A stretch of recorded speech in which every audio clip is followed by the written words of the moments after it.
السلام علیکم ګرانو کتونکو زه یم حارث علي ارماني د یوټیوب چینل نه تاسو ته یو ځل بیا مخامخ یم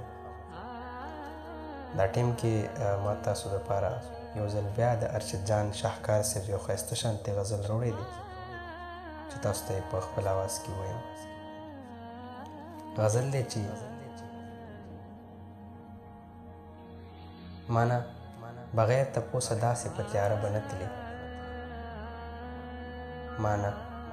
بغیر تپوسه داسې په تیاره به نه تلې ټوله دنیا دې رانه تلې وه خو ته به نه تلې مانه بغیر تپوسه داسې په تیاره به نه تلې ټوله دنیا دې تلې وه خو ته به نه تلې ډېر څه بې مینې بې پښتو غونډه کې کار دې وکړ ډېر څه بې مینې بې پښتو غونډه کې کار دې وکړ په خپله خوښه چې راتلې د بل په خوله به نه تلې د چا چې یو نظر مې هم تا ته پیرزو به نه شو د چا چې یو نظر مې هم تا ته پیرزو به نه شو چې خامخا تلې نو خواله د هغه به نه تلې د چا چې یو نظر مې هم تا ته پیرزو به نه شو چې خامخا تللې نو خواله د هغه به نه تلې ښه پوهېدلې چې په خپلو وعدو خپې ږدمه ښه پوهېدلې چې په خپلو وعدو خپې ږدمه